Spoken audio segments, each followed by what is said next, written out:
Superintendents like Dave Estrup from Ohio will be able to focus on improving teaching and learning in his district instead of spending all his time on bureaucratic mandates from Washington that don't get results. I did work as an assistant district attorney prosecuting violent crimes that devastate our communities.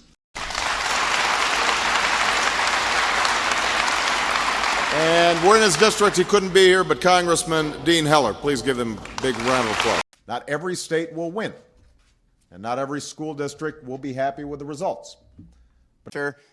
District 1 in the congressional district.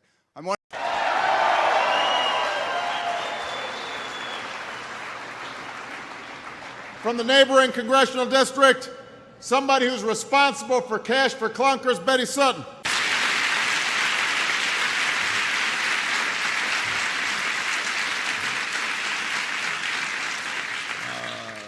I want to acknowledge that we are in Congressman Chris Van Hollen's district, Democrat from Maryland, and Chris is here and a great supporter of NIH historically.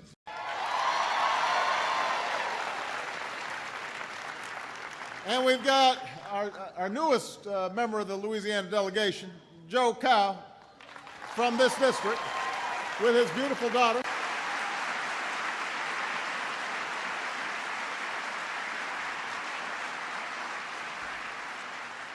And a wonderful member of Congress, I believe this is your district, is that correct, Mike?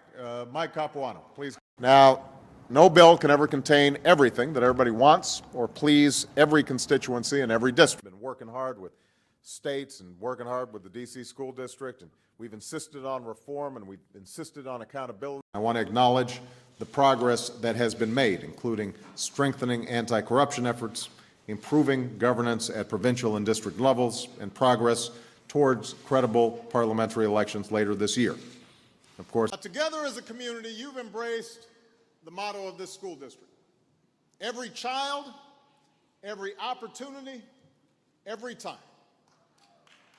Every time.